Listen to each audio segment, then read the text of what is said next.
Hola, ¿cómo les va? Hace mucho, hace como 8 meses atrás, había empezado a subir unos videos sobre Rust. Y nada, los dejé porque me dediqué a otras cosas y empecé a subir otro tipo de videos y hablar de otro tipo de cosas. Pero no quería dejarlo pasar, no quería que quede guardado ahí y obviamente me interesa seguir evolucionándolo por una cuestión de que aparentemente cada vez hay más comunidad y hay gente más interesada en el lenguaje, el cual yo personalmente sigo teniendo mis opiniones, o sea, ni favorables ni desfavorables, pero que de alguna forma hay muchas cosas que no me parecen tan interesantes, pero que tal vez para alguien que viene de una rama muy particular o de un lenguaje muy particular, Rust le resulta en una evolución o una mejora. Así que nada, vamos a traer un poco sobre esto. Así que en los anteriores videos habíamos visto simplemente cómo configurar un poco un proyecto de Rust y algún temita ahí con las variables y cómo cuál es este concepto de inmutabilidad que tienen las variables por defecto y cómo nosotros podemos empezar a acceder a la memoria o a dónde estaban esas variables y cómo podíamos cambiar los datos y demás. Y lo que quiero traerles ahora es una cosa que Rust la considera como muy propia o como una idea muy particular del lenguaje, que de cualquier manera no es necesariamente un invento del lenguaje, pero es como más o menos todo está orientado, o por lo menos en el caso de manejo de excepciones o manejo de errores en particular, cómo Rust lo maneja. Así que para hacer eso vamos a hacer un ejemplo bastante simple, simplemente como para entender cómo funciona. ¿Sí? Así que, así como en cualquier otro lenguaje, creo que esto lo habíamos comentado en algún momento, podemos importar, no librerías, pero digamos, componentes o importar dentro o decirle que queremos utilizar este tipo de componentes dentro de este archivo, dentro de este contexto, así como lo hacemos en cualquier otro lenguaje de programación, sea Java o sea C Sharp o lo que sea, donde tenemos una forma de traer esa información sin necesidad de tener que escribir todo. O sea, en este caso, bueno, vamos a traer la librería estándar. Y tengo por acá, no quiero escribir mucho, simplemente voy a copiar y pegar un par de líneas y vamos a poner esta más como para tener algo y ahora lo vemos. En este caso lo que tenemos es obviamente una variable de texto o una variable que se llama text, que es un string. Creamos un nuevo string vacío y le decimos, si se acuerdan de los videos anteriores, le decimos que en este caso es mutable. O sea, acordémonos de que por defecto todo es inmutable, pero en este caso estamos diciendo específicamente que pueda cambiar, o sea que podamos variar su contenido dentro de esta variable, ¿sí? Y toda esta cosa que tenemos acá, ¿sí? Básicamente lo que estamos diciendo es que, haciendo referencia a la librería este estándar o a esta librería que acabamos de definir, a la sección de input outputs, al estándar input, o sea, lo que sea que tengamos definido como estándar input, que vamos a leer una línea y eso lo vamos a el resultado lo vamos a alojar dentro de la variable de texto. Le estamos pasando en este caso la referencia. No hablamos tanto en detalle en aquel momento, en aquel video, pero le estamos pasando la referencia y que esta referencia va a ser mutable para que justamente el readline pueda meterle datos ahí adentro. Y la parte que nos interesa es esta que tenemos acá, que es cómo resolvemos al final en Rust este resultado. O sea, ¿qué quiere decir? Que todo esto es justamente para leer o para pedirle al usuario que básicamente escriba algo en la consola y que lo vamos a capturar en la variable que se llama text, para luego en la línea número 7 lo vamos a imprimir, pero que si hay un error, por ejemplo, en este caso, si hay un error, lo que vamos a hacer es simplemente explotar o cancelar la ejecución y vamos a decir que hubo un error. Podría haber un error por muchos casos, en este caso en particular, como por ejemplo que la aplicación no pueda leer o no tenga permisos, o el disco, o sea, no tenga permisos para leer o para acceder a la consola, o que, no sé, que la memoria explotó por algún motivo. O sea, puede haber varios errores y obviamente estamos capturando esto. No es necesariamente este el modelo quiero decir que es de RAS, porque si nosotros lo vemos un poco, lo analizamos un poco, es básicamente que tenemos una función, o sea, llamamos a otra función, o sea, es como una concatenación de funciones y que vamos haciendo pequeñas ejecuciones a cada rato, ¿sí? O sea, en cada uno de estos, pero que podemos escribir todo en una sola línea. Digo, no es necesariamente... es interesante por parte de Rust la propuesta, no es necesariamente exclusiva de parte de Rust. Hay otros lenguajes que hacen lo mismo por defecto, ¿sí? Lenguajes, por ejemplo, más funcionales hacen exactamente lo mismo. E incluso nosotros podemos hacer lo mismo con lenguajes como C#. De nuevo, lo que sí no quiero comparar, o sea, no estoy diciendo que uno es mejor que el otro, ni nada por el estilo, simplemente es como para que entremos en contexto y veamos que por más de que haya mucho texto en esto, o que veamos este tipo de texto, no es nada diferente a algo que ya podamos conocer si venimos de cualquier otro lenguaje de programación. Entonces, vamos a ejecutar esto, compilamos y vamos a decir hola mundo, por ejemplo, ¿sí? Entonces, cargamos hola mundo y obviamente en esta línea imprimimos el hola mundo. De nuevo, esto no es necesariamente lo que quiero hablar, sino que es un poco esta parte de acá. Y acá es donde entra uno de los conceptos que Ras lo considera como parte fundamental de él, que es la resolución justamente de estos problemas. O sea, en este caso, la resolución del readline, si nosotros vemos la documentación, vamos a ver que el resultado es un result, o sea, es un objeto que se llama result, que básicamente casi todas las operaciones que nosotros vayamos a hacer en Rust no necesariamente van a devolver un valor en particular. O sea, en este caso, nosotros si bien estamos capturando el valor dentro de la variable text, ¿sí? Pero al pasar por referencia, la variable y demás, todo lo que haga este readline va a afectar automáticamente la variable, por lo tanto no nos hace falta devolver un valor. Sino que en este caso, sí, la devolución es este result, que este result es una enumeración, es lo que se considera una enumeración, que puede tener diferentes estados, puede tener básicamente dos estados, un estado que es todo bien o un estado que es todo mal. O sea, es como que estuviésemos devolviendo un objeto que nos va a decir cuál es el resultado de la operación o de esa operación que hemos ejecutado, y en base a eso nosotros podemos actuar de una forma o de otra. Cuando nosotros ponemos expect directamente, es que estamos básicamente diciendo, bueno, si hay un error, automáticamente llamamos a esta función y esto va por, digamos, por el error, ¿sí? O sea, en el caso de que hay un error en particular, va a ejecutar ese error. Pero de nuevo, si vemos un poco lo que nos aparece como ayuda contextual, justamente vemos estos dos valores de numeración que puede ser, o lo que puede ser lo que pueda llegar a tener ese result, ¿sí?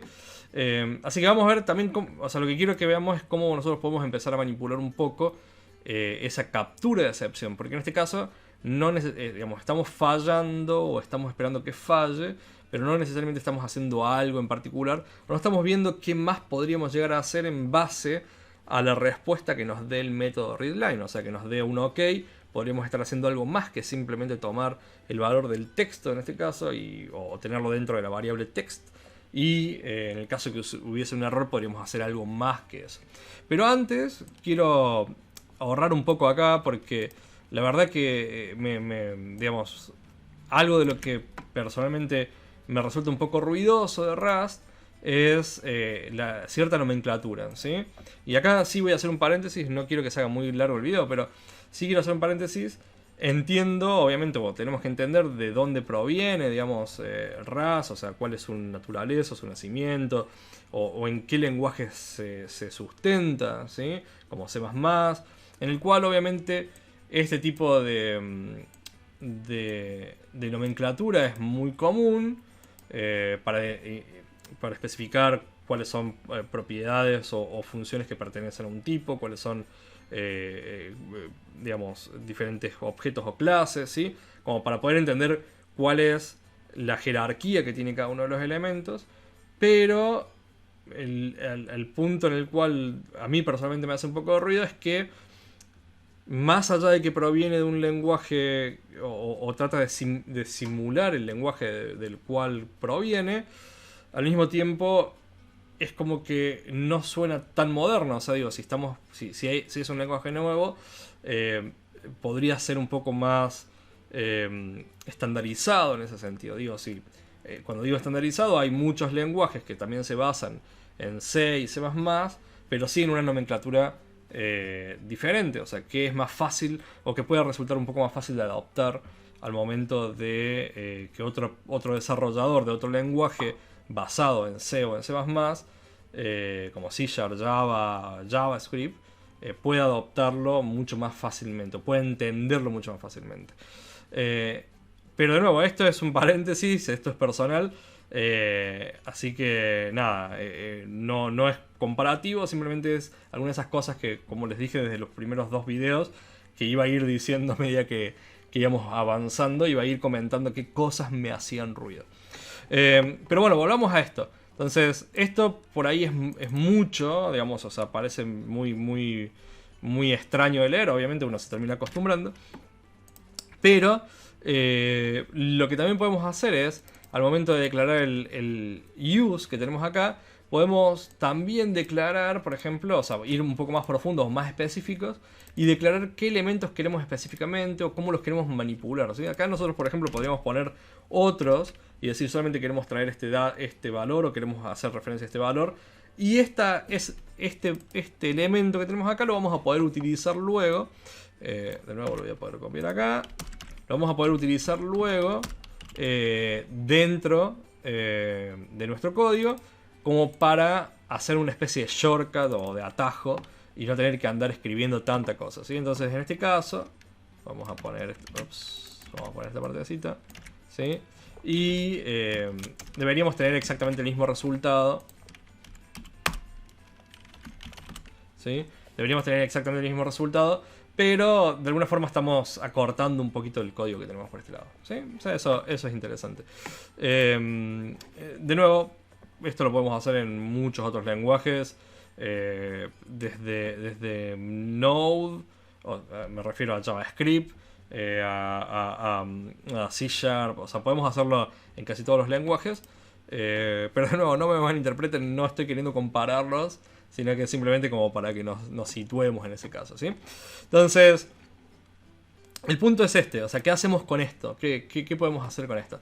Una de las cosas que podemos hacer con esto es, en vez de tener este expect que tenemos acá, lo que vamos a hacer es simplemente atacar a la numeración de forma directa, ¿sí? O sea, por ejemplo, nosotros dijimos que teníamos una numeración que se llamaba OK y otra que se llamaba error, ¿sí? O sea, tenemos estos dos elementos y le vamos a llamar, no sé, B, le voy a poner B, el cual nosotros podemos pasarle, y acá le vamos a decir error, ¿sí? O sea, nos va, digamos, esta numeración nos va a pasar, en este caso, un parámetro que yo lo voy a llamar valor. Podríamos llamarlo de otra forma porque ya vamos a ver qué es lo que estamos recibiendo. Y lo que va a esperar acá es una función. En este caso, de nuevo, aquellas personas que por ahí están acostumbradas a C# o a JavaScript con arrow functions, lo vamos a ver bastante parecido, digamos, o sea, en este punto, donde podemos declarar una función o podemos declarar un bloque de código y escribir código acá. Por ejemplo, decimos println y vamos a poner esto.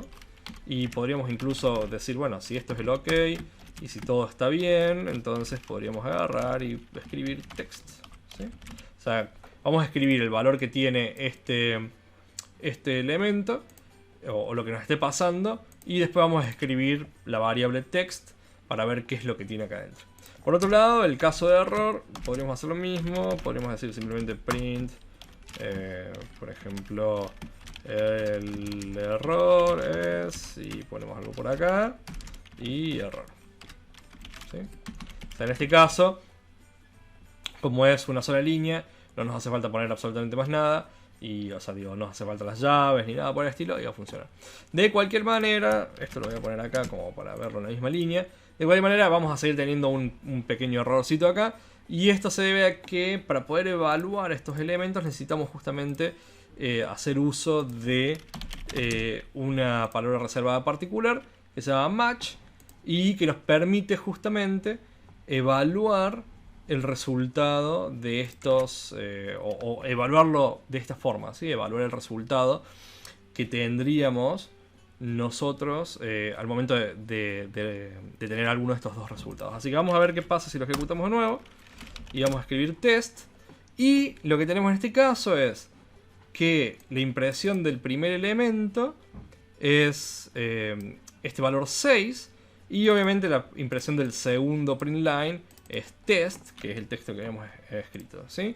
En este caso, el 6 es la cantidad de bytes que nosotros estamos recibiendo por medio de este read line, ¿sí? O sea, que estamos recibiendo a través de la llamada. Por lo tanto, también podemos ver ese valor.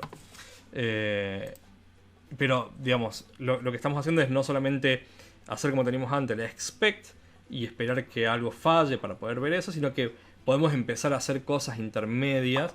Y esto sí es interesante porque de alguna forma estamos generando más funcionalidad sin necesidad de tener que generar mucha más estructura o mucha más infraestructura dentro de nuestro código. O sea, clases que se llaman unas con otras, que se crean instancias y demás, sino que simplemente pudimos meter un pedazo nuevo de código y ese pedazo nuevo de código nos está proveyendo mucha más información en base al resultado que tengamos de la simple lectura de este valor que tenemos en la consola. Y obviamente, por el otro lado, la variable text, más allá de que tenemos esto, claramente se modificó, por lo tanto tenemos la última impresión que la tenemos acá y que efectivamente se está imprimiendo en la pantalla. O sea, no solamente se está imprimiendo en la pantalla, sino que además lo estamos obteniendo o está siendo modificada la variable text para que podamos ejecutarla, ¿sí? Así que eso, vamos a seguir tratando más cosas de Rust a medida que pase un poco el tiempo. O sea, de nuevo voy a ir mezclándolo con los otros videos. No quería dejarlo enfriar. Bueno, pasaron como 8 meses, pero digo, no quiero dejarlo simplemente ahí con 2 videos. Porque claramente hay mucha gente que le parece interesante. Y eso. Estamos ahí de los 1000 suscriptores. Así que no se olviden de suscribirse, dejar comentarios y demás, ¿sí? Nos vemos después.